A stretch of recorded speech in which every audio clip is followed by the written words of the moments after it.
Bonsoir à tous. L'équipe de France retrouve Coubertin 11 ans après l'avoir quitté sur une victoire face à Cuba. Son adversaire ce soir, c'est l'Union soviétique, considérée comme la meilleure nation au monde, même si les soviétiques ont perdu leur titre, de façon assez stupide d'ailleurs, en finale des championnats du monde il y a un an face à la Suède. C'est le troisième volet d'une triple confrontation donc face aux Russes que vous allez suivre ce soir. Il y a 2 jours, les Français ont battu pour la première fois de leur histoire l'Union soviétique à Nantes d'un but. Hier, les deux équipes ont fait match nul, 23 partout. Et ce soir, Jean-Louis, bien on attend de la France qu'elle confirme, face à des soviétiques qui n'ont absolument pas envie de perdre dans la capitale. Et on a vu la tête des entraîneurs russes à la fin des 2 rencontres. Et je peux vous dire que les Russes ne sont pas venus en France pour faire du tourisme. Quant à la France, elle a prouvé qu'elle était capable de rivaliser avec les meilleures nations du monde. Elle a tenu le coup, techniquement, ça, on l'en savait capable. Tactiquement, ça, c'est l'œuvre de Daniel Costantini. Mais aussi physiquement, surtout physiquement, car l'Union soviétique a imposé une épreuve de force terrible à cette équipe de France durant les 2 rencontres. Les Français avec Porte, le numéro 10.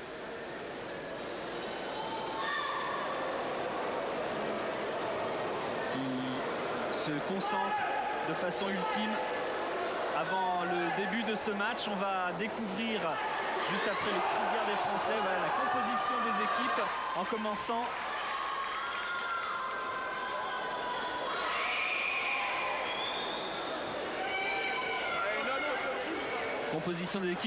par la France. Une équipe où il manque quelques joueurs, notamment Mahé et De Bureau. Et Thierry Perreux qui est blessé aussi avec une tendinite au tendon d'Achille. Alors Médard, Thiebaud dans les buts. Et on s'appuiera bien sûr beaucoup sur Voll qui essaiera de contrecarrer les rugueux soviétiques. Le voilà, Frédéric Voll, l'un des meilleurs joueurs au monde. Il fait partie des 10 meilleurs joueurs au monde. Il est contacté actuellement par l'Atlético de Madrid. On en reparlera au coup de ce direct, alors que son adversaire direct, c'est le numéro 11. Jakimovic qui a marqué 20 buts lors des 2 dernières rencontres. C'est un arrière. Et vous le verrez évoluer, c'est un joueur extraordinaire, le meilleur joueur russe certainement de sa génération. On va découvrir les soviétiques maintenant avec leur composition d'équipe. Là aussi, il manque quelques titulaires, mais ces soviétiques sont très très bons en défense et leur qualité principale, c'est les remontées de balles très rapides. Voilà, ils s'appuient sur une défense très solide et montée de balles très rapide, ce qui représente 50% des buts marqués. Avec un demi-centre qui est capitaine de cette équipe, le numéro 10, Douché-Bayev, qui débutera ce match à côté de Jakimovic. Donc vous avez parlé de son bras, mais il y a aussi un joueur qui est très très rugueux en défense. Il y a bien sûr le numéro 3, Koudinov, que vous voyez en ce moment, mais il y a le numéro 4, Barbachinski, qui va prendre en charge Gardan, comme ce fut le cas à Nantes et à La Rochelle. Et voyez les 2 hommes, ils sont en train de se parler. Ils ont eu une confrontation très très dure lors de ces 2 matchs, et ce matin ils étaient tous les 2 l'un à côté de l'autre dans l'avion.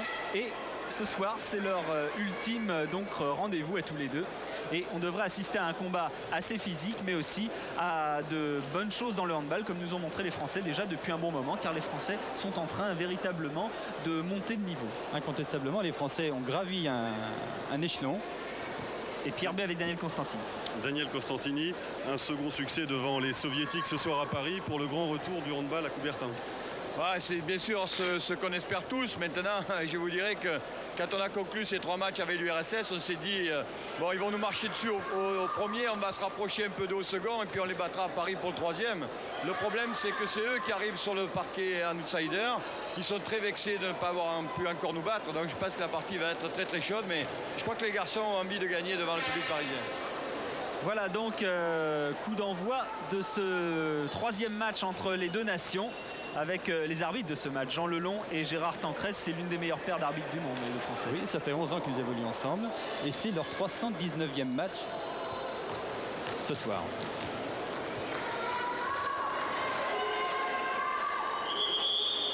Le numéro 4, donc Barbachinski, qui joue demi-centre en défense et qui joue pivot en attaque.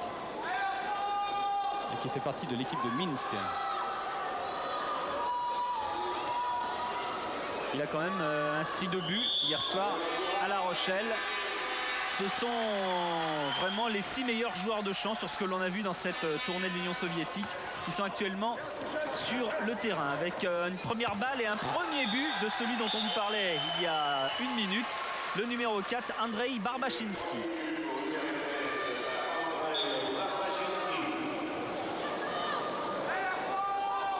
L'équipe de France qui a eu hier aussi un début difficile à La Rochelle et qui est revenu au cours de la première mi-temps. Il a eu du mal à démarrer la rencontre. Ils ont déjà marqué par le match de la veille. Et puis après, ma foi, en deuxième mi-temps, ils ont su refaire leur retard et mener à la marque. Porte qui joue demi-centre. Stocklin et Vol qui va les fixer. Et Dereau donc qui a été bloqué, le numéro 2, demi-centre de cette équipe de France. Stocklin ne jouait pas hier, vous voyez, il porte un bandage à la cuisse, c'est une béquille. Et un premier tir de Vol, Frédéric Vol, sur la barre. Donc il a préféré pas jouer hier, Stocklin. Et c'est Munier qui avait joué à sa place en attaque. Barbachinski qui a été bien pris par Vol cette fois.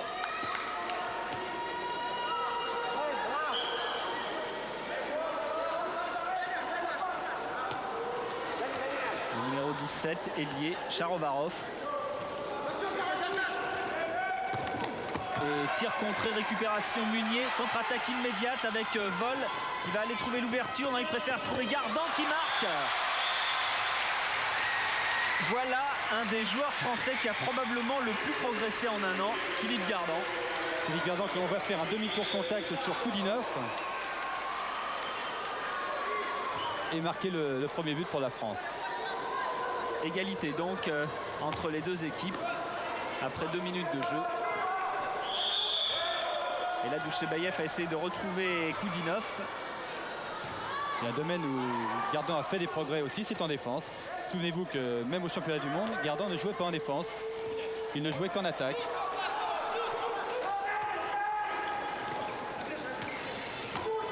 On essaye de fixer, on revient avec Yakimovic, le numéro 11. 20 buts en 2 matchs. C'est une véritable machine à marquer des buts. Et là, il y a eu un marché. Les Français ont pu récupérer cette balle. Changement d'usage, Munier sort, Dereau rentre. Et Stocklin également.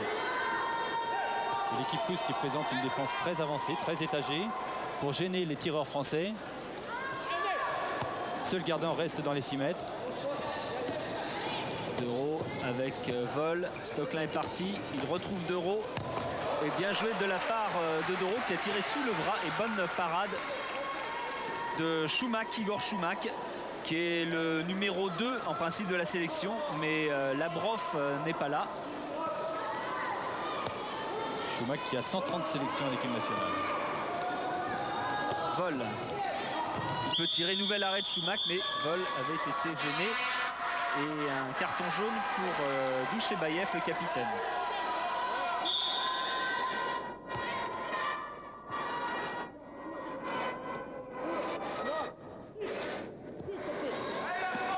Stocklin et Dereau, on essaye de fixer et de bien faire circuler le ballon, contre-attaque des soviétiques. C'est là que ça va très très vite. Filipov qui va aller au bout, Dimitri Filipov, qui permet à l'Union soviétique de reprendre l'avantage.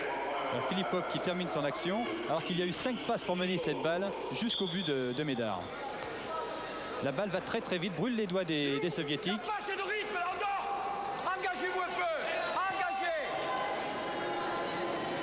Les consignes de Daniel Costantini sont claires. Il faut que les Français animent un petit peu cette rencontre. C'est vrai qu'on les sent moins dedans que hier par exemple. Il est certainement un peu fatigué, et des rencontres et des voyages. Parce que c'est leur 6e match quand même en 7 jours à cette équipe de France. Ah oui, ils ont un programme assez démentiel alors que là, le bras de Stocklin a fait le reste avec un but de très loin. Égalité. Programme qui a débuté le 28 mai avec 2 matchs France-Allemagne, un gagné, un perdu. Ensuite, il y a eu le tournoi de France avec 3 matchs. Contre la Suisse, c'était gagné. L'Italie, gagné. Perdu contre l'Allemagne d'un but, c'était dimanche dernier. Et puis 3 matchs donc avec l'URSS en 3 jours. Et c'est pas terminé parce que l'équipe de France va aller faire une tournée en Yougoslavie avec 3 matchs là encore. Ça fait 11 matchs en 3 semaines, ça fait pratiquement un match tous les 2 jours. C'est dur. C'est dur à supporter, mais enfin pour les Jeux Olympiques, ça sera un peu le même rythme. Donc Daniel Costantini est en train de tester ses joueurs. Il faut savoir aussi que les joueurs seront à la disposition de leur club jusqu'à la mi-décembre. Et là, à mi-décembre, la préparation finale pour les Jeux Olympiques commencera. Koudinov, le numéro 3, on l'a vu très utilisé car, voilà, vous avez compris, il a un bras terrible, il mesure 1m95 et c'est difficile de le contrer. Et il monte très très haut en suspension.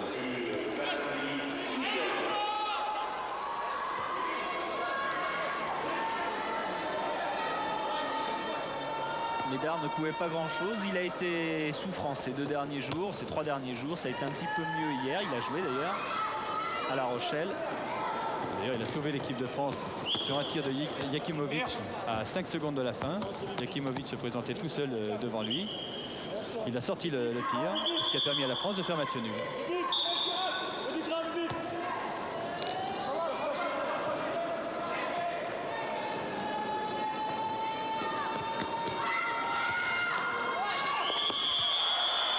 C'était sifflé juste avant, c'est dommage. Toclin avait marqué.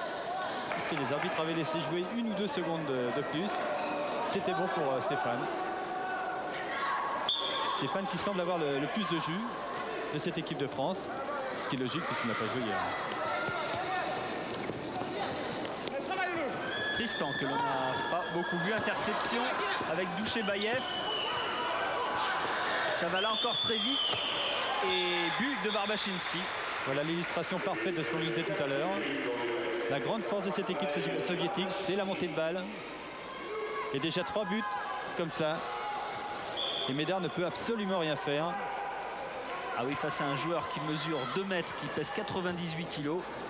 À 7 mètres, c'est pratiquement impossible de l'arrêter.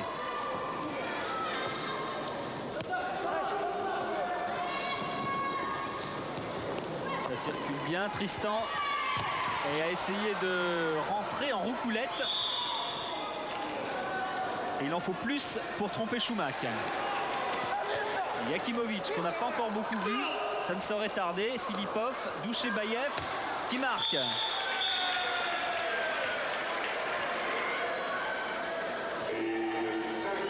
Voilà. Et Stéphane Toclin qui est dans la zone n'intervient pas. Puisque s'il intervient, déjà il risque 2 minutes. Et puis en plus il y a pénalty. Douché-Baïev qui a inscrit un but hier soir et qui a raté un pénalty par ailleurs. C'est le capitaine du CSKA Moscou. Qui était capitaine aussi de l'équipe d'Union soviétique Espoir, qui a remporté le championnat du monde en 89, avec comme entraîneur Maximov, qui est l'entraîneur en second de l'équipe nationale. Et l'écart pour l'instant est fait. 5-2 pour les Russes.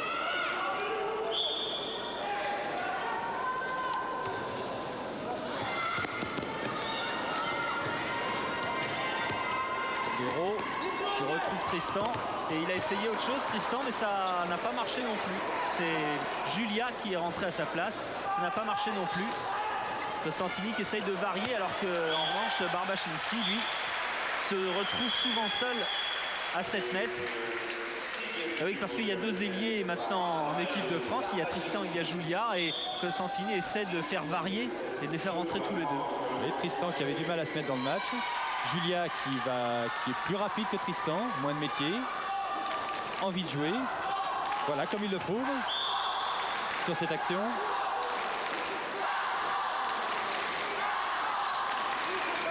Hier d'ailleurs le salut est venu des ailiers avec d'ailleurs Quintin que vous allez voir passer, qui rentre, qui a marqué les 2 premiers buts de l'équipe de France de l'aile.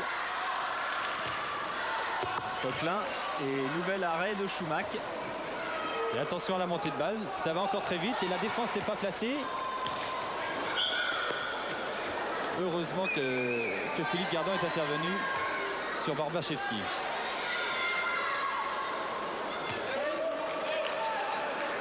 Et contrairement aux 2 précédentes rencontres, Daniel Costantini fait changer tous les joueurs. Habituellement, il faisait rentrer un 7 majeur qu'il gardait toute la mi-temps. Et en deuxième mi-temps, il mettait l'autre 7.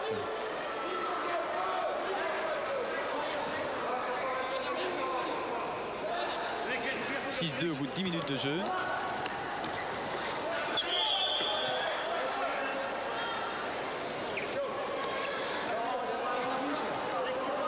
Chez Baïef qui a tenté sa chance au sol. C'est vrai que tous ces joueurs, que ce soit à Nantes ou à La Rochelle, on ne les avait pas vus autant à leur avantage, que ce soit Douché Baïef, que ce soit Barbachinski. On avait plutôt vu Jakimovic. Et là, c'est un peu une surprise. Une surprise, Jakimovic n'a rien fait pour l'instant. Bon, enfin, il est marqué de près. Et ce sont les autres qui arrivent à s'exprimer. Et c'est une surprise pour nous et apparemment pour l'équipe de France qui n'arrive pas à maîtriser cette variante dans le jeu. Là aussi, Frédéric Voll était très bien pris par Kiselyov, le numéro 15.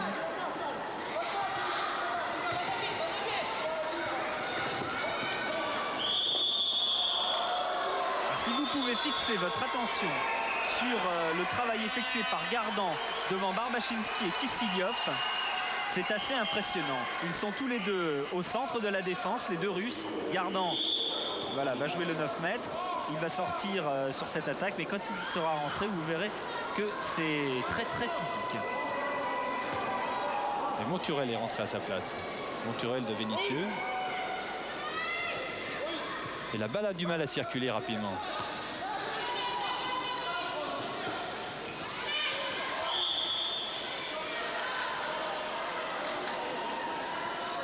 Jakimovic qui a contré Voll dans sa tentative. Munier, Voll. Qui a voulu trouver Monturel. Il l'a trouvé. Monturel a tenté un retourné, mais stoppé par Schumack. Stocklin au sol cette fois. Stocklin tire recroisé à terre. Schumack est pris à contre-pied. Tir soudain de Stéphane Stocklin. Stéphane Stocklin qui va avoir des problèmes à Nîmes l'année prochaine, puisque Nîmes a recruté 2 gauchers et Stéphane se demande s'il va jouer.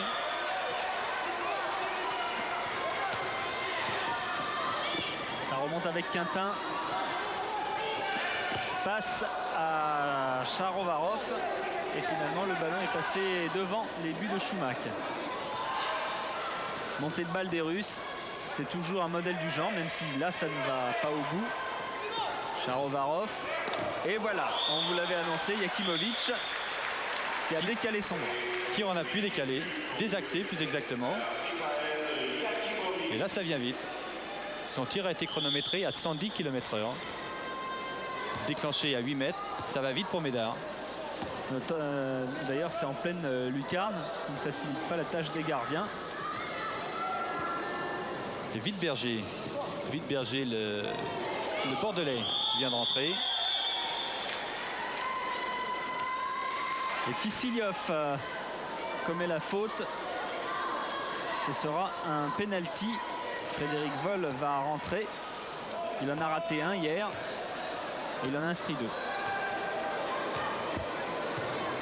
Il en a inscrit 84 avec l'équipe de France. Alors Frédéric qui a attendu que Schumack lève la jambe pour lui passer au ras du pied d'appui. 8-4, il faut que la France revienne rapidement car si les soviétiques prennent confiance, ils vont pouvoir mieux contre-attaquer et entrer dans un domaine qui leur est favorable. Douché-Baïef. Personne ne vient le toucher. Il monte en suspension, il se décale. Dans la suspension, il prend Médard à contre-pied. Là, c'est à Laurent d'aller percuter. L'empêcher de déclencher son tir.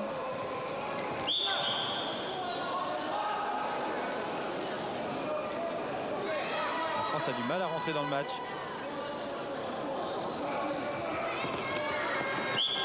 Marc Wittberger.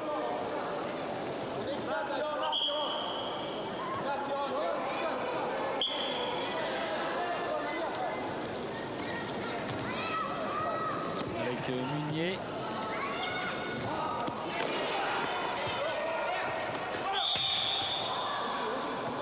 Il y aura faute sur Munier.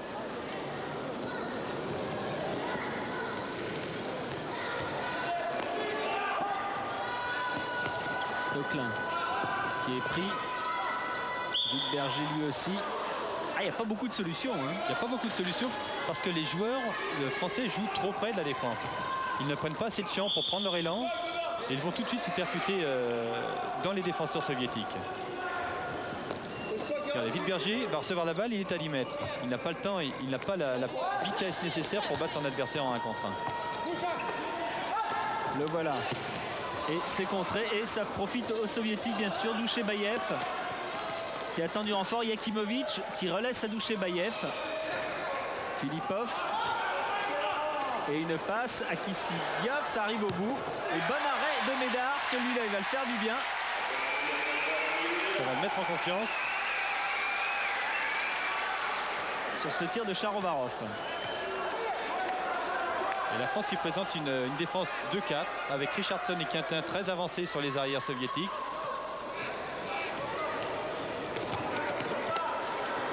Ça va très très vite et ça marque au bout, toujours avec Charovarov qui cette fois a trouvé l'ouverture. C'est certain que les Français ont du mal à défendre. Il n'est pas normal que des joueurs rentrent dans les 7 mètres. Des ailiers arrivent à rentrer dans les 7 mètres sans être touchés. Là on voit la fin de l'action avec Charovarov. Et 10-6 pour l'URSS. L'écart n'a jamais été aussi favorable pour les Russes en 3 jours. En effet, c'est la première fois que l'équipe soviétique mène de 6 buts. Et il faut vraiment le bras de Stocklin pour que la France continue à recoller même à distance. Même tir que précédemment. Il est monté très haut et avec son poignet au dernier moment, il a recroisé son tir. Lui aussi c'est un joueur, un des Français qui a bien progressé, Stocklin. Oui, qui peut encore faire mieux. Qui a une marge de progression importante. Penalty pour les Soviétiques pour cette charge de Monturel. C'est même Wittberger qui va venir, alors que Monturel la première fois avait repoussé son adversaire. Et Yakimovic qui n'a laissé aucune chance. Tir recroisé sur Philippe Médard.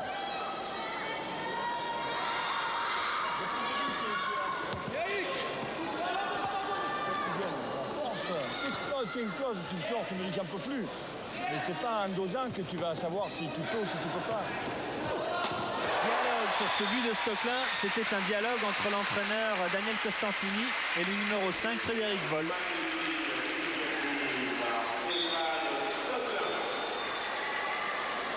Toujours tir recroisé, mais là lucarne haute.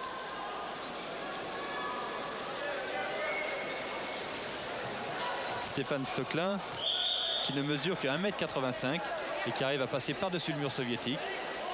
C'est dire s'il a des qualités physiques quand même hors du commun. Koudinov, contré par le mur, Richardson en contre-attaque. Il va aller au bout Richardson et sur le poteau. Mais une faute a été sifflée. Yakimovic qui a poussé Richardson légèrement. Et Schumack l'a touché. Et Schumack la touche, oui. Parce qu'elle était dedans. C'est Schumack qui la sort. Revoilà Voll. Frédéric Voll, 130 sélections en équipe de France. Et il est contré, il avait tenté au sol. Schumack n'avait pas bougé. Regardez comme ça va vite cette balle. Douchebaïev avec Koudinov. Julia va peut-être pouvoir la sortir, non? Et c'est Richardson qui a fait la faute. Oui, à la limite d'ailleurs, il essaie de subtiliser la balle au défenseur, mais il touche la balle, la main. Et automatiquement, c'est un pénalty.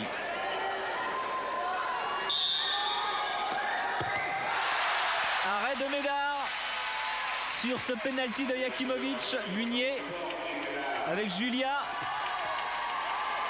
Oh, il y avait un peu tout là. Et finalement les Français gardent le ballon.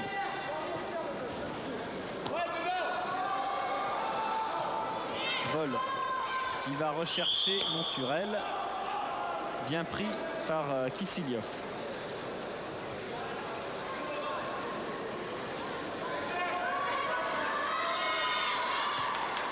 Kiselyov-Barbachinski. Le tandem de défense centrale, ils font 2 mètres tous les deux. Et là, vous assistez à une première, c'est-à-dire Richardson, demi-centre. Ça sera sa place à Marseille. Interception, mais faute au préalable sur Jackson Richardson. C'est la première fois qu'il joue demi-centre en équipe nationale. C'était sa place à Paris-Agnières. Jean-Claude Tapie l'a recruté pour tenir ce poste à l'OM Vitrolles. Et quelle volonté chez Stéphane Stocklin. Voilà, 1 contre 1, extérieur. Et il vient tirer entre l'ailier et l'arrière.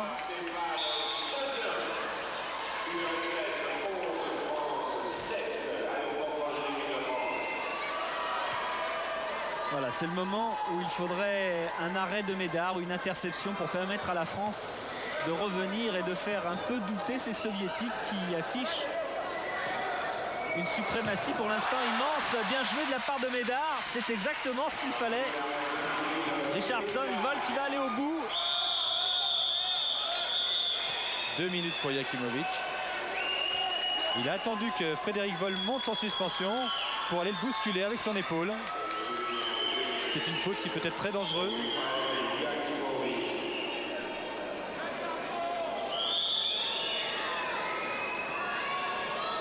On revoit l'arrêt de Médard. Vol avec Richardson.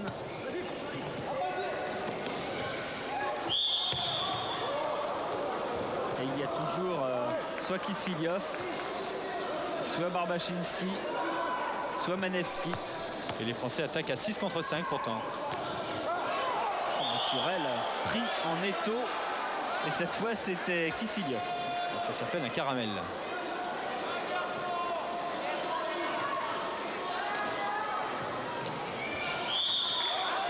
Il faut que les Français essaient de trouver le décalage.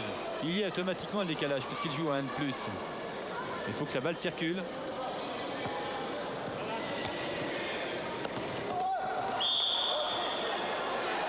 Pour l'instant, Monturel, comme Gardan d'ailleurs qui est sorti, est très très bien pris.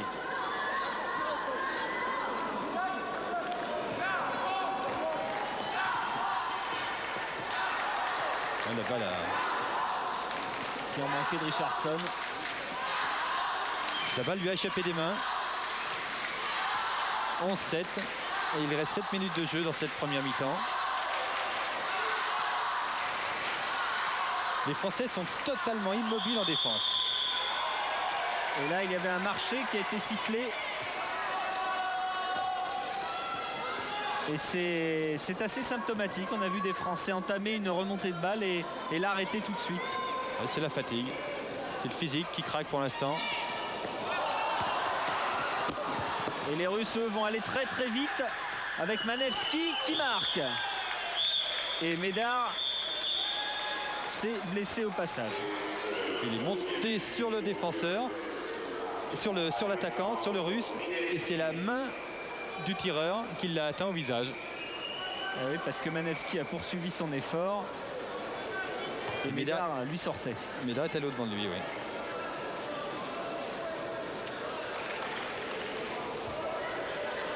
Il a été touché aux vertèbres cervicales. Et ce serait Thiebaud qui prendrait sa place, qui s'il avait du mal à récupérer. On voit Manevski monter. Et avec une faute de vol au passage. Voilà, terminer son action dans Médard. Une faute involontaire quand même. Les Soviétiques qui se sentent évidemment très concernés par leurs élections. Ils n'ont pas pu voter parce que pour les élections russes en Russie, puisqu'ils étaient à l'extérieur. Et hier soir, ils ont essayé de donner des coups de fil, des coups de téléphone un peu partout pour connaître les résultats. Évidemment, les avis divergeaient sur les capacités de Boris Eltsine et des autres à gouverner la Russie.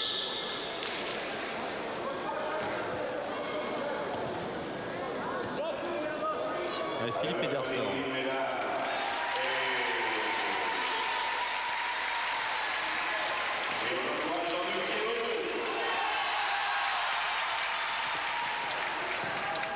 Vol.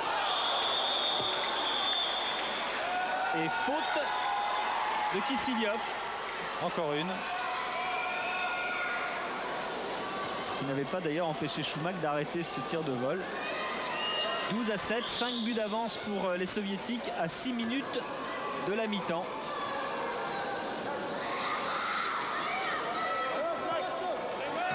Julia qui va aller provoquer Stocklin. Richardson, non, c'était bien joué, interception, il y avait faute du Kiselyov, du même Kiselyov d'ailleurs, toujours sur Richardson. Richardson qui avait bien vu le 3 contre 2.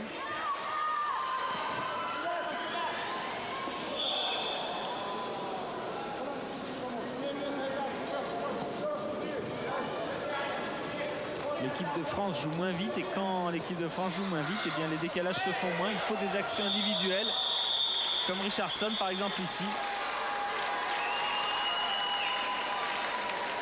Là, c'est Manevski qui est sorti pour 2 minutes. Penalty.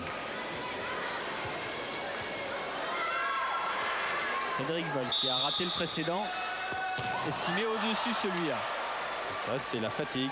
La fatigue entraîne un manque de lucidité.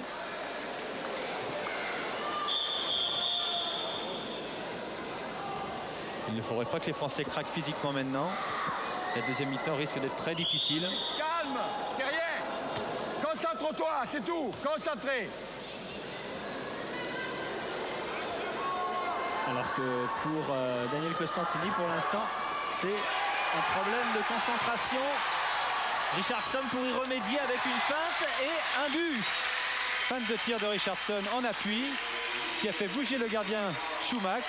Voilà, Schumacher est parti et il n'a plus qu'à mettre la balle l'autre côté. Voilà ces belles images qui nous montrent la feinte de Richardson. Et Daniel Costantini sur son banc. De tes pieds, Laurent. Elle défense. Saute pas, Fred. Aligne Philippe. Aligne-toi, Philippe. Ne flotte pas tard. Attention le pivot, là.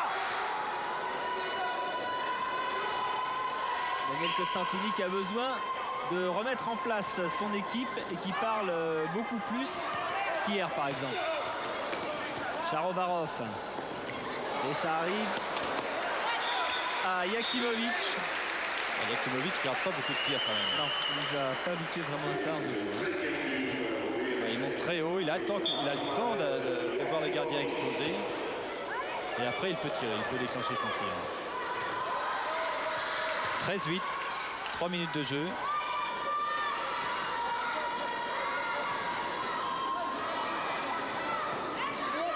Il faut que la France arrive à reprendre ce match par le bon bout. Richardson qui va heureusement récupérer cette balle. Julia qui a le décalage. Et nouvel arrêt de Schumacher. Schumacher qui met Julia en échec. Quintin qui a essayé de contrer Yakimovic. Ça va très très vite avec Parashenko. Et arrêt de Thiebaud. Voilà, il faut que les Français se forcent à bouger, à remonter ces balles, à accélérer.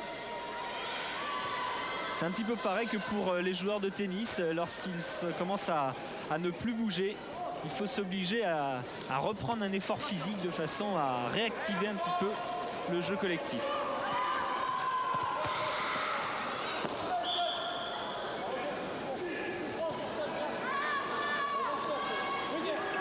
Stocklin, poteau et c'est à côté. Oui, elle était dedans, c'était pareil. Schumacher n'avait pas bougé.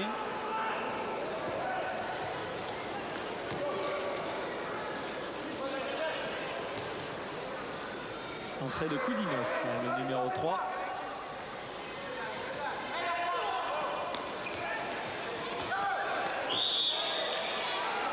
Et Parashenko qui a été contré.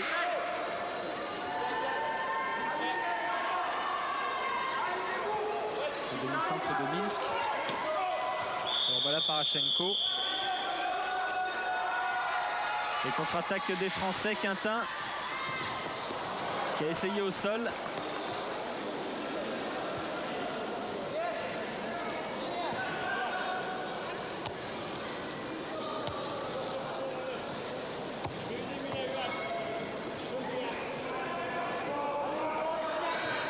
Vol, Richardson qui tire quand même. Et il y avait faute. Malgré le contact, il a réussi à déclencher son tir. Hier, il a mis un but d'une finesse incroyable en rentrant sur l'engagement des Soviétiques. Il a réussi à chipper le ballon à l'engagement et à marquer. Et nouveau but de Kiselyov. Kiselyov, 2 mètres, 100 kilos, 32 sélections en équipe nationale. C'est un droitier qui joue arrière droit.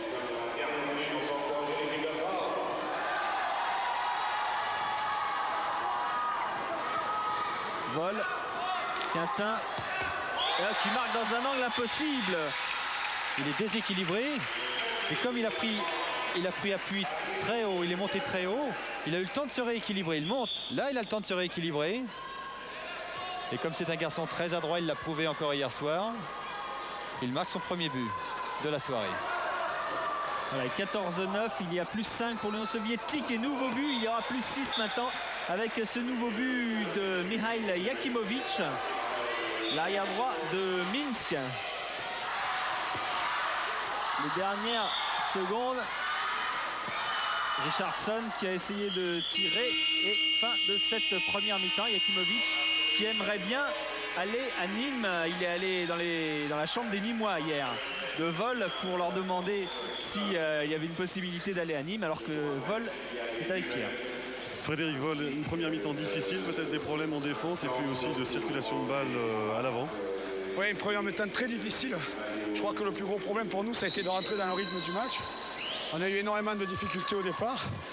Bon, mais ça explique peut-être le fait que bon, ce soit beaucoup donné lors des 2 dernières rencontres et que bon, ce soir on ait peut-être un petit peu plus de mal physiquement, surtout que les Russes montent très bien la balle et comme bon, on ne met pas les occasions au fond, on ne concrétise pas, ça leur permet de monter les balles et nous en repli défensif on explose complètement.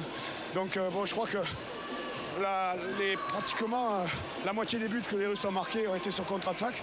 Je crois que l'objectif maintenant pour la deuxième mi-temps, ça va être d'être plus patient en attaque et d'essayer de garder la balle le plus longtemps possible et surtout de ne pas la lâcher parce que je crois que quand on la lâche, ça fait mal derrière. Voilà, c'est sûr que les vertus physiques, elles sont du côté des Soviétiques sur ce qu'on a vu dans la première mi-temps. On va laisser les Français récupérer pendant la mi-temps que l'on va gommer. On se retrouve tout de suite pour le coup d'envoi de la deuxième période. 6 buts d'avance pour l'Union soviétique à l'orée de cette deuxième mi-temps et des problèmes à résoudre rapidement chez les Français, ce que va nous confirmer sûrement Daniel Costantini. Daniel Costantini, des problèmes physiques dans cette équipe, comment allez-vous résoudre ces problèmes-là? Les résoudre un petit peu par une préparation psychologique à la mi-temps, leur demander de se défoncer un peu plus, parce que c'est vrai qu'il y a une grande lassitude physique, mais à mon avis c'est plus dans la tête que dans les jambes. J'aimerais bien qu'on s'écroule à un certain moment, mais on n'a pas du tout investi en première mi-temps. Et là, je vois que c'est pas très bien parti non plus, mais enfin, on va essayer quand même de faire quelque chose. Philippe Médard a été touché pendant cette première mi-temps, il ne rejouera plus. Je pense que Médard a pris un coup au niveau de la pomme d'Adam, un coup involontaire d'un tireur soviétique. Et je pense qu'il vaut mieux le laisser se reposer. Il y a une saison beaucoup plus importante l'année prochaine et de toute façon, Jean-Luc Thiébaut est là pour faire ce qu'il faut. Et pendant ce temps-là, Yakimovic a inscrit un nouveau but avec son spécial décalé en l'air.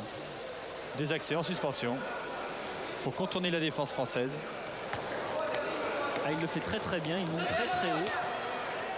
Munier avec Gardan qui a fait le ménage et qui ne peut pas marquer.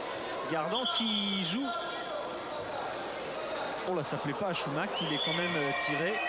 Pendant ce temps-là, Filipov lui fait signe que ça fait 2 fois. C'est vrai que là, c'était sifflé et que le ballon n'était pas très loin du visage de Choumac. Une fois que Gardan est parti, c'est difficile de s'arrêter aussi. Philippe Gardan peut amener cette volonté qui a manqué à l'équipe de France en première période. Mais il ne faut pas rater les tirs, car les Soviétiques vont aller très vite avec Douchebaïev qui manque le but de Thiébaut. Heureusement pour l'équipe de France. Et tout de même plus 7 pour les Soviétiques. Il faut revenir très très rapidement. Là, il y a un changement de défense de la part des Soviétiques. C'est-à-dire que Douchebaïev a pris Vol en individuel strict. Et les Français jouent en 2-4, 2 pivots. Vous les voyez complètement, ils vont apparaître à gauche de votre écran après ce tir de Gardan qui marque, même s'il a été retenu de... Eh oui. La montée de Tristan qui sert Gardan, qui voit Gardan tout seul à 6 mètres. Et Gardan a le bras accroché par Manevski.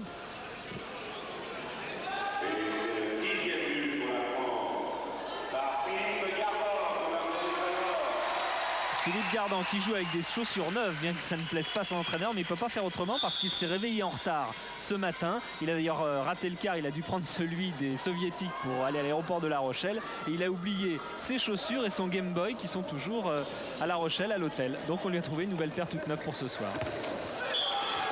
Voilà, joli décalage de la part des Soviétiques. Décalage qui est parti toujours de Douchebaïev et qui s'est terminé sur Sharovarov. Sharovarov qui a 27 ans, qui a 89 sélections en équipe nationale. Un des anciens de cette équipe.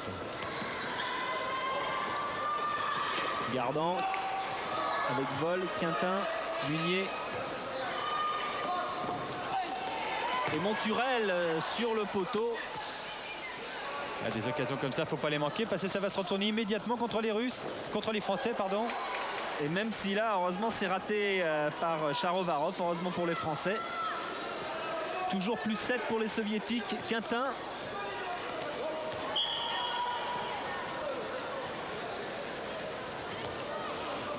Et oui, quand on parlait de volonté et de rythme, c'est individuellement bien sûr, mais c'est aussi dans le domaine collectif, car les passes qui passent derrière, etc. Ça, c'est une question également de rythme collectif, ce que n'ont pas les Français pour l'instant. C'est la fatigue qui agit. Gardan. Bien pris par Yakimovic. Il faut qu'un des deux pivots ressorte pour que la balle circule davantage. Ah, c'était bien tenté, mais c'est très très compliqué tout cela. Et là, c'est sur le poteau pour Kiselyov. Yakimovic, Barbachinski qui redonne à Yakimovic. Il n'est pas marqué. Ah, le moindre intervalle. Ah, ils y vont. Le moindre intervalle, Yakimovic s'engage. Et c'est quand même très très difficile de l'arrêter. Et oui, il a un tir redoutable. Hier, sur un penalty, il a carrément percé le filet. Début. Et maintenant, c'est Barbachinski. Voilà, entre deux défenseurs français. Là aussi, il fait le ménage. Entre Ager et Vol. 18-10, 8 buts d'écart. Et oui, encore 25 minutes de jeu à tenir pour les Français. Quand on soulignait le sursaut d'orgueil des Soviétiques, on l'a présent. Car ces Soviétiques n'ont pas accepté de se faire battre à Nantes, de faire match nul hier contre les Français. Et ils ont décidé de prendre leur revanche ici à Paris, dans la capitale, dans le gymnase préféré de l'équipe de France à Coubertin. Ça fait longtemps que la France n'est pas venue jouer ici. Vol a marqué ce penalty. 18-11. Toujours plus 7. Au ras du pied d'appui. Celui qui ne bouge pas. Schumacher ne peut plus rien faire.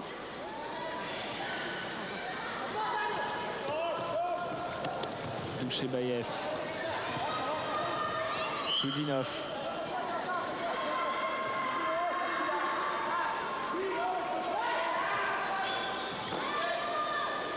Koudinov, le numéro 3 qui s'est... Et arrêt de Thiebaud, mais ça ne suffira pas. Et but de Filipov. Oui, le numéro 3, Koudinov, qui s'est un petit peu chamaillé hier avec Frédéric Vol pendant le match. Ils ont d'ailleurs été exclus tous les 2 minutes à cette occasion. Et le soir, Vol a entendu frapper à sa porte. Et bien c'était Koudinov qui venait avec une bouteille de Pimno qu'on lui avait offert avant le match pour trinquer avec lui, pour faire la paix.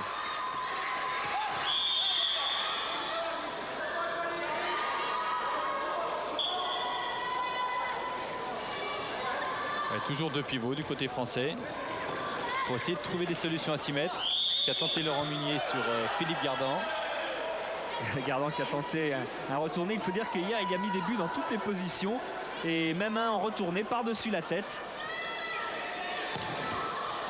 Impressionnant Choumac encore. Bon, encore cette montée offensive. Et Thiébaut qui sort cette balle à +8. Monturel qui marque. Et Choumac qui touche le ballon pourtant. Il a attendu le dernier moment, Choumac, avant de bouger. Voilà, Monturel est monté et Choumac intervient au dernier moment. Il touche la balle et la balle rentre quand même dans le but. Et pourtant, physiquement, son aspect n'est pas vraiment impressionnant. C'est vrai qu'il est, un peu bedonnant, comme le disaient les Français. Il avoisine les 100 kilos. Et pourtant, il a une efficacité, encore une fois, extraordinaire. Sur Frédéric Voll à 7 mètres.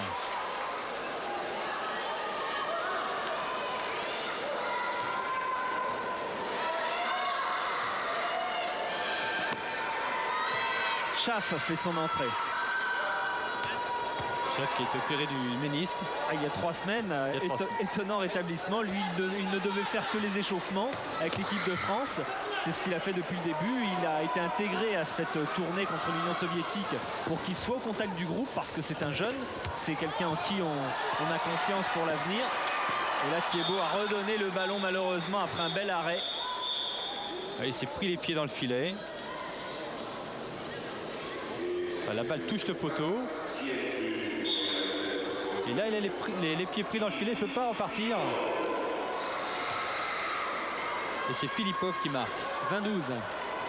Et donc Schaff qui ne devait absolument pas jouer, il devait juste être là seulement et rentrer finalement. Ça veut dire sûrement que l'équipe de France a de gros problèmes. Les passes n'arrivent plus.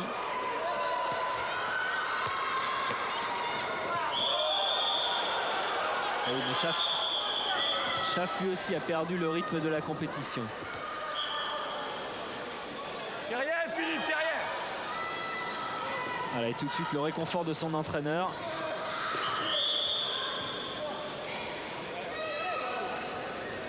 Les Français sont sur les talons en défense. Ils ne bougent plus.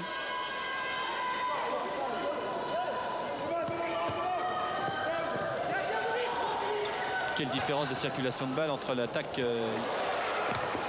russe et l'attaque française. Et Charovarov, qui avait peu joué jusqu'à présent, avait bien marché à Nantes. Il avait inscrit 5 buts sur 5 tirs. Il a inscrit qu'un but hier à La Rochelle. Il avait certes été moins présent sur le terrain. Et il retrouve toute son efficacité aujourd'hui en tant qu'ailier. Voilà, deuxième passe entre Quintin et Munier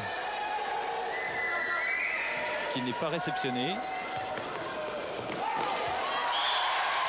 Et but de Quintin. Et là la passe Munier-Quintin est arrivée. Un beau service, un beau travail de Laurent Munier. Beau service sur Quintin.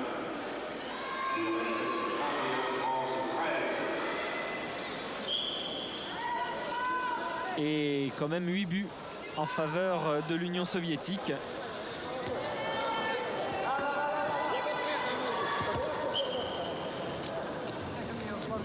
Et l'entraîneur Sertak Mironovic a dû remettre bien des choses au point. Lui qui pense que la France est le partenaire idéal pour progresser. Car cette équipe est bonne dans les tirs de loin, dit-il. Et elle est devenue très disciplinée. Une vertu que l'on apprécie chez les soviétiques. Et inversement, pour Daniel Cosentini, l'équipe de l'Union soviétique, c'est la référence. C'est l'équipe qui domine le handball depuis 15 ans, le handball mondial depuis 15 ans, qui engrange les titres, aussi bien sur le plan national qu'en Coupe d'Europe avec ses clubs. On n'avait pas vu de lob, en voilà un par Filipov. Ils font une démonstration de tir, les Russes. D'efficacité au tir.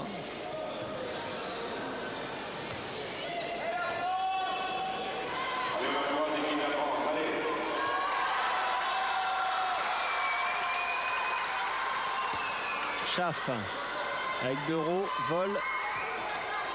Voilà, Vol qui est parti de loin. C'est peut-être comme ça qu'il arrivera à trouver Gardan. Alors il y a Jakimovic. 2 minutes. C'est pas facile de défendre sur Gardan. Parce qu'avec son poids, feinte d'un côté, il part de l'autre. Et en même temps, il emmène le défenseur. Et Jakimovic n'a plus qu'une solution, c'est de l'accrocher.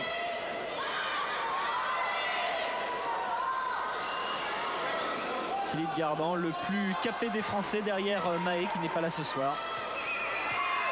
Et qui monte bien à l'équipe de France en défense notamment. Vol pour ce penalty victorieux. Ouais, les 3 premiers pénaltys, il les avait mis à terre. Là, il l'a mis en l'air, au ras de la figure de Schumacher.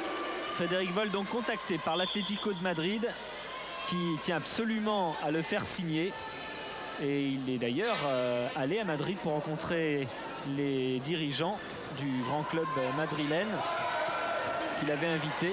Et pour l'instant, Nîmes a demandé une indemnité de transfert de 1,2 million alors qu'il lui reste un an à faire et que Tristan, pendant ce temps-là, a marqué son but, lui qui venait de rentrer.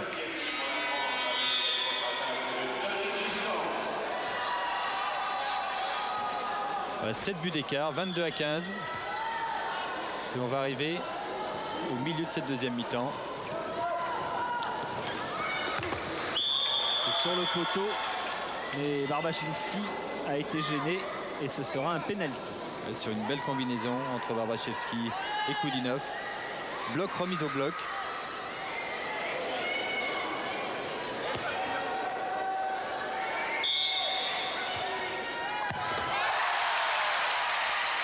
Thiebaud n'a pas failli. Thiebaud me disait justement dans l'avion qu'il ne bougeait pas sur les premières feintes. Il choisissait de ne pas bouger sur la feinte. Si le tireur lâche la balle de suite, il est battu. Mais seulement par contre sur la deuxième feinte, il part. C'est ce qu'il a fait. Koudinov double appel et nouvel arrêt de Thiebaud, mais faute préalable. Et le ballon sera redonné aux Soviétiques.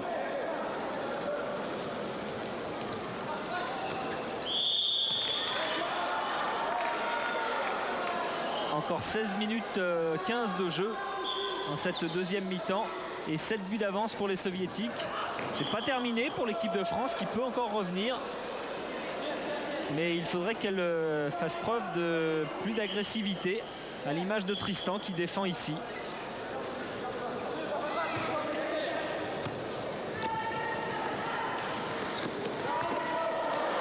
Jakimovic et bon arrêt de Thiebaud. Schaaf a récupéré.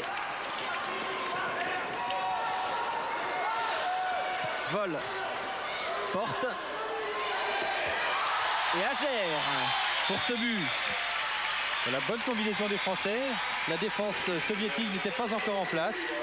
Ils ont trouvé automatiquement une solution à s'y mettre par l'intermédiaire de Daniel Agère. Daniel Agère qui a l'habitude de faire les défenses et qui la attaque.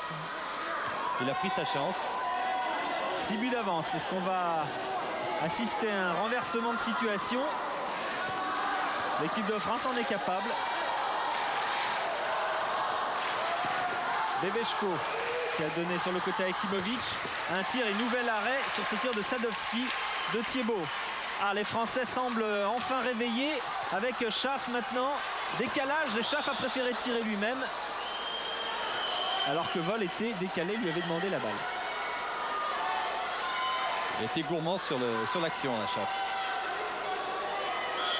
Mangeur de ballon.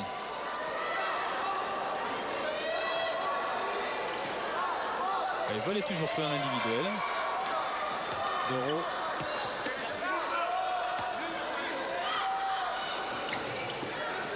Schaaf qui marque. Il est en position de pivot.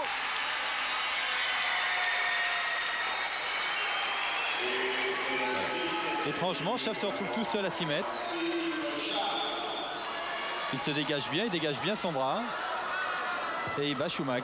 Et pendant ce temps-là, Richardson essaye de refaire le coup d'hier, de chipper le ballon soviétique à l'engagement. Ça n'a pas marché. Jakimovic est passé arrière gauche. 5 buts d'écart.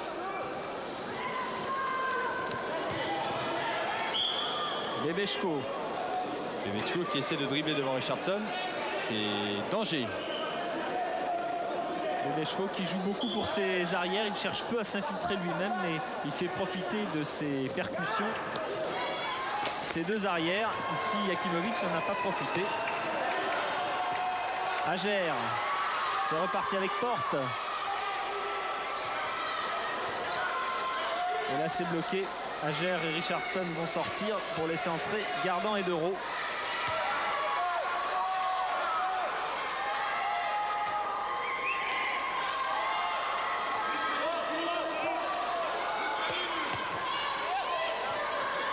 Qui est rentré deuxième pivot. Ah, c'est à côté, c'est juste derrière. On a cru que c'était dans le filet, mais c'était le filet extérieur. Bebeshko qui fait jouer pour Jakimovic, Filipov. Jakimovic a été gentil parce qu'il avait la solution.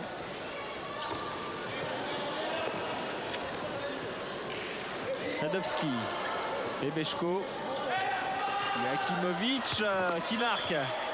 Tous les décalages sont pris. Quelle tonicité de ces joueurs sur ces 1 contre 1. Changement de rythme.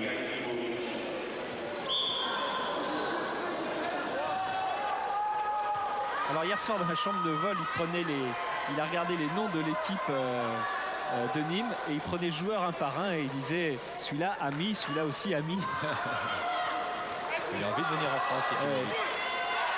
Il veut suivre l'exemple de Touchkin qui par exemple est à Essen en Allemagne. Atavin et Tumensev vont signer à Granollers en Espagne.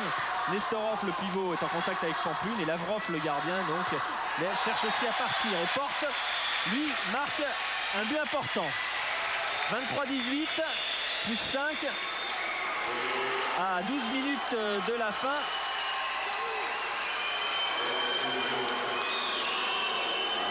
Et une roucoulette.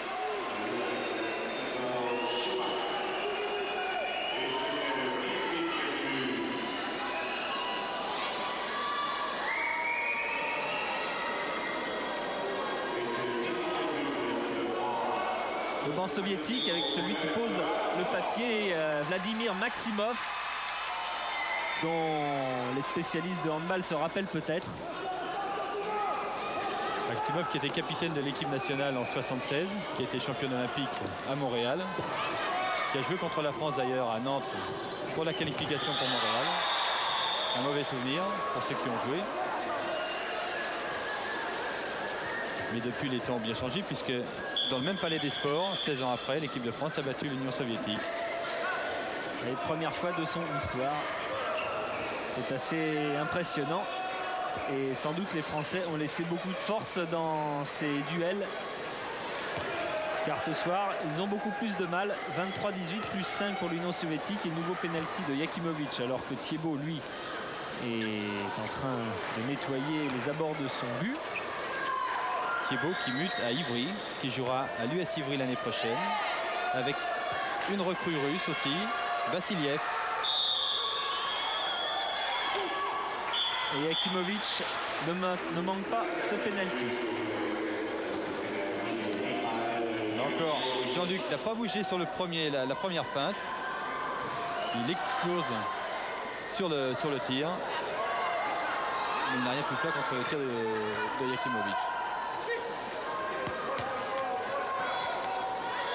Frédéric Voll avec Dereau, Schaff. Ça va repartir. Bonne combinaison et Gardan, c'est rentré.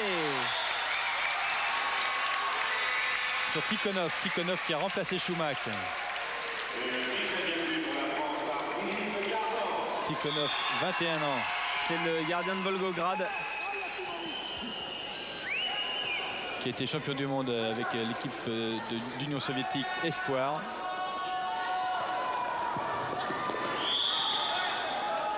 Et en fait, c'est le 3e gardien de l'Union soviétique. Puisque Lavrov n'est pas là ce soir. Voilà Richardson. Et Mironovic possède un terreau de joueurs assez impressionnant. Lui qui collectionne les titres par ailleurs avec son club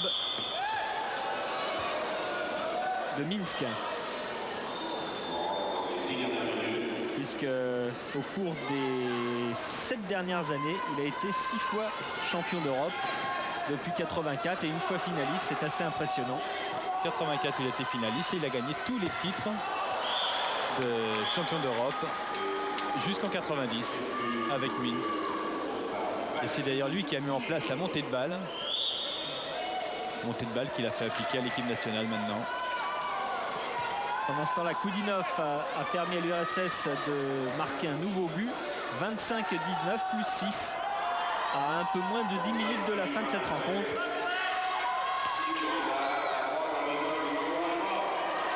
Porte a qu'à tenter le tête-à-tête qui est passé.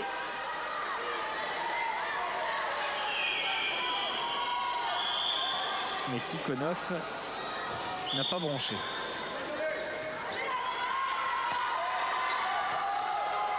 Quatre joueurs de Nîmes. Nîmes qui sera renforcé par Saracevic. Saracevic et Golic. Golic, entraîneur de Bordeaux. Nîmes a voulu se doter d'un entraîneur de haut niveau pour essayer de décrocher la Coupe d'Europe. C'est leur but. Et si Nîmes arrive à prendre Jakimovic comme lui le souhaite, ça va faire quand même une belle équipe. Même si Vol partait à l'Atlético de Madrid. Ah oui. Et Schaff, pour ce nouveau but, la rentrée de Schaff a fait énormément de bien à cette équipe de France. Là, il a tout fait. Il a voulu faire une passe. Elle a été contrée. Elle lui est revenue dans les mains. Voilà. Ce qui lui permet de tirer et de marquer le 20e but. 25-20. 8 minutes de jeu encore dans cette deuxième mi-temps. Et là, les Français proposent une défense beaucoup plus agressive. Thiébaut qui n'a pas de chance, il a touché ce ballon qui est quand même rentré sur ce tir de Koudinov.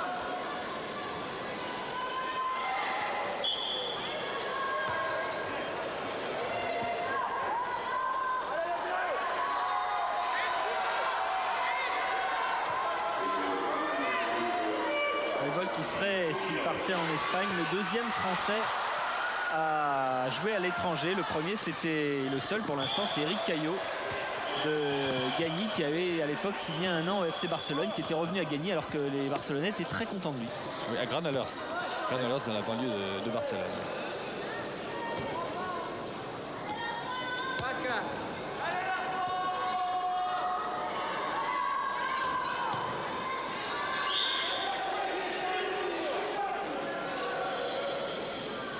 Koudinov.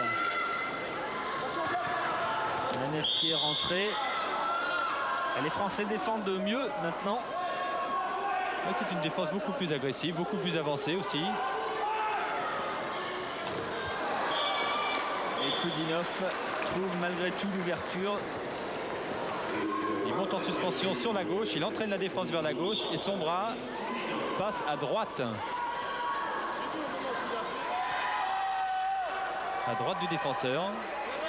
Tir masqué en plus pour Papy. Papy, c'est Jean-Luc Thiébaut.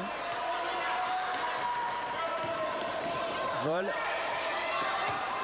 qui rechange avec Tristan. Porte. Qui tente le lob et la balle n'est pas rentrée car Tikhonov avait laissé traîner ses doigts. Et cette fois, en revanche, c'est bon pour Manevski. Fantastique montée de balle des Russes, encore une fois. La défense n'a pas le temps de se placer, que le tireur soviétique est déjà à 6 mètres. 28-20. L'écart est de nouveau créé. Et à un peu moins de 6 minutes de la fin, il semble que celui-ci soit irrémédiable. Marc Wittberger qui fait sa rentrée. Wittberger qui a appris ce soir que les Girondins de Bordeaux repartaient avec un nouveau président. Un viticulteur, M. Busset. Et les Girondins de Bordeaux disputeront la Coupe de l'IHF, la Coupe d'Europe de l'IHF.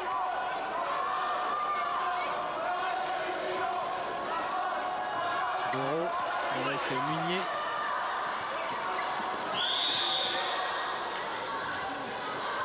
Bien arrêté par Kiselyov. Cette équipe russe qui est impressionnante. Qui a une moyenne de 1,94 m pour 90 kg.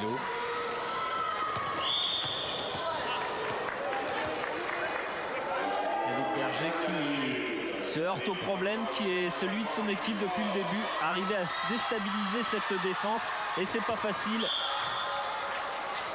Tant les gabarits russes prennent le dessus et bloquent toutes les issues possibles. Meunier qui peut passer. Ah, c'était Pourdereau qui a laissé filer ce ballon. Manevski.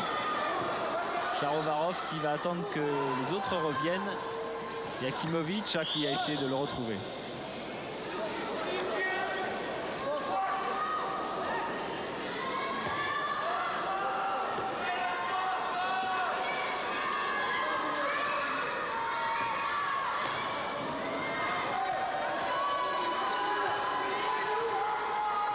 Koudinov, Sadovski, Charovarov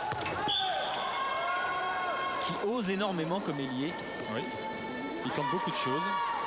Là, il s'était un peu trop enfermé.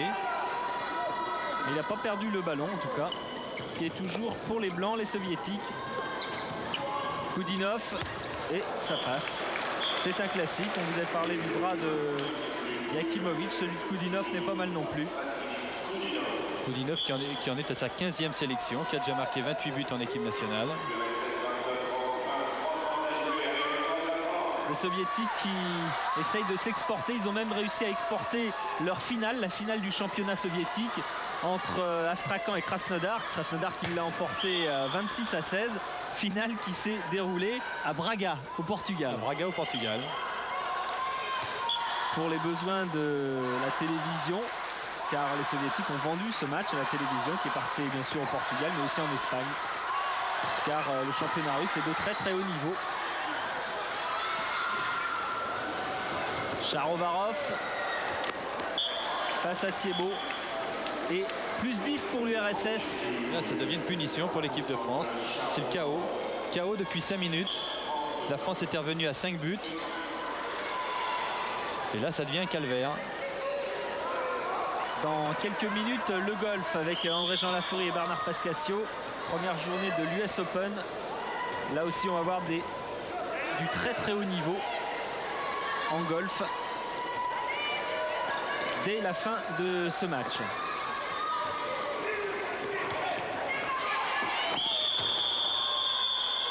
David Berger qui a été percuté, ce sera un penalty. Kissiliev qui a fait le ménage quand même. Qui va aller tirer ce penalty? Ce sera vol bien sûr. Face à un nouveau gardien. C'est là aussi une inconnue pour le tireur.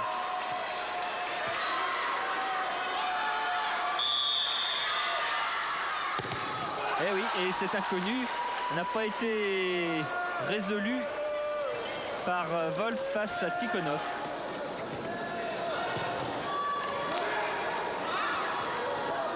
Une minute 35 encore à jouer. 30 à 20 pour l'URSS. Qui fait circuler toujours aussi bien le ballon avec Bebeshko ici. Et ce qui fait la différence aussi, ce sont leurs changements de rythme. La balle va lentement et tout d'un coup ça s'accélère. Et là on a accéléré un petit peu trop vite. Car il y avait marché. Ager, Porte. Qui marque en lucarne opposée. C'est bien joué. Et il avait son bras au ras du sol. Et il a réussi à remonter le ballon à la tête du gardien. Voilà, il part. Il a son bras au ras du sol et il arrive à remonter son tir. À coup de poignet. Et le gardien avait les bras en bas. Et interception de Richardson. Contre-attaque avec Porte qui va peut-être aller au bout. Non, il préfère jouer avec Ager. Et la punition soviétique sera un peu moins dure. À 30 secondes de la fin du match, 30-22 pour l'Union soviétique. Avec une belle combinaison conclue par Daniel Ager.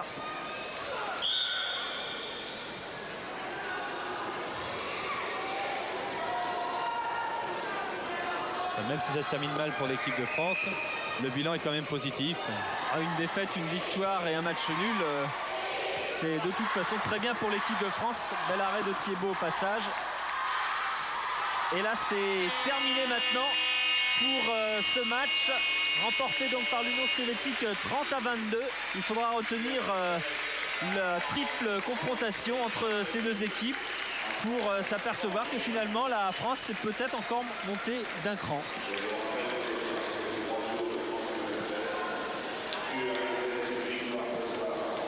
Oui, elle sera d'ailleurs, cette équipe de France sera le 29 juillet à l'issue du tournoi pré-olympique à Barcelone. Dans quelle poule elle tombera, et à partir de là, Daniel Costantini déterminera les objectifs. Alain Porte est avec Pierre Buet. Alain Porte, troisième rendez-vous avec les Soviétiques, et c'est la France qui a craqué ce soir. Ouais, de toute façon, si une équipe devait craquer, ça serait plutôt nous qu'eux. Parce que physiquement, on est au bout du rouleau avec la tournée qu'on vient de faire. Et puis eux, ils avaient envie de se venger parce qu'ils étaient très vexés de leur première défaite et du match nul d'hier. Donc ça, on n'était pas à l'abri de ce qui nous est arrivé ce soir. 3 matchs en 3 jours, c'est difficile. 3 en 3 jours, avec l'effectif qu'on a, ça va. Mais juste avant, il y avait le tournoi de France. On a fait en fait 6 matchs en 7 jours, plus des voyages, plus du bus. Et ça, bon, au niveau de la récupération, c'est parfois délicat. D'ailleurs, la preuve, ça a été ce soir. Ouais, c'est peut-être pour ça que Gardan s'est pas réveillé ce matin, parce que les Français sont très fatigués. On l'avait souligné, ils ont un programme sur 3 semaines d'un match tous les 2 jours, alors que vous découvrez celui qui est déjà l'une des stars de cette équipe de France, Jackson Richardson, qui pourtant ne rentre pratiquement que sur les défenses. Il rentre que sur les défenses pour l'instant, mais enfin Daniel Costantini a tenté une expérience intéressante en fin de première mi-temps, et il ne l'a pas tenté en deuxième mi-temps. Mais Richardson, demi-centre. Demi-centre, c'est peut-être l'avenir pour l'équipe de France et pour l'équipe de l'OM. Daniel Costantini, quels sont les enseignements que vous tirez de cette partie face aux Soviétiques? Écoutez, les enseignements très, très simples, je dirais très schématiques, mais très réalistes. Jouer 6 matchs en 7 jours au mois de juin, c'est peut-être un peu trop. Et jouer le 6e match contre l'URSS, c'est carrément de la folie. Mais je dirais, si on n'a pas de temps en temps ce genre de pari un peu audacieux, on ne progresse pas. Bon, là, on sait exactement jusqu'où on peut aller trop loin. Et c'est vrai qu'après les 2 bonnes performances des Français, comme je vous l'ai dit au début du match, bon, on savait que les Russes seraient remontés. Il aurait fallu une réussite initiale pour espérer les faire douter un peu. Ça ne s'est pas produit. Il y a eu tout de suite 7-2. À partir de là, bon, la différence entre le handball soviétique et le handball français est peut-être moins importante qu'il y a quelques années, mais elle est encore patente, surtout dans ces états de fatigue. Au plus les matchs se répéteraient, au plus l'URSS arriverait systématiquement à creuser un écart conséquent. Maintenant, il faut faire un bilan, je dirais, global de ces 3 matchs. Et le bilan global est plutôt positif, parce que dans ce genre de confrontation, c'est toujours le premier match qui est, disons, sportivement le plus important. Le 3e est un match de travail ou un match qui permet à l'équipe en difficulté, en déficit, de retrouver un petit peu son orgueil. C'est ce qu'ont fait magnifiquement les Russes ce soir. Globalement, c'est plutôt positif. Une victoire, un match nul, une défaite ce soir, certes. Oui, bien sûr, ça va sans dire. On restait sur 18 défaites contre les Russes. Là, tout d'un coup, en 3 jours, on a une victoire et un nul. Donc, j'espère que les joueurs français ne seront pas trop déçus. J'espère que les téléspectateurs auront quand même vu un match spectaculaire. Et si ce n'est pas la France qui a fait le spectacle, eh bien, ça a été l'URSS. Et bon, ils ne sont pas champions olympiques pour rien. Merci. Voilà, on ne pouvait pas trouver une meilleure conclusion que celle de Costantini. C'est vrai que l'URSS a fait le spectacle ce soir. Bonne chance tout de même à l'équipe de France pour ces 3 matchs qui lui restent en Yougoslavie à disputer. Une équipe de France qui a progressé, on l'a vu de toute façon dans bien des fois face à l'URSS, que ce soit à La Rochelle, à Nantes et ici. Incontestablement, l'équipe de France a franchi un nouveau palier. Maintenant, c'est pas terminé. Il y a les Jeux Olympiques. Les Jeux Olympiques, c'est encore autre chose. Ce ne sont pas des matchs amicaux, ce ne sont pas des matchs de préparation. C'est la compétition avec tout ce que ça entraîne de pression. Ça sera plus difficile. Voilà, nous étions différés de Coubertin, les moyens étaient visuels, réalisation de Jean-Jacques Absalem, assisté d'Alain Tissier. Au commentaire, il y avait Pierre Buet, il y avait Jean-Louis Legrand. Tout de suite, c'est le golf avec André-Jean Laforêt et Bernard Pescasio. Première journée de l'US Open, ce sera du très très grand golf. Bonne soirée, bonne fin de soirée sur Canal.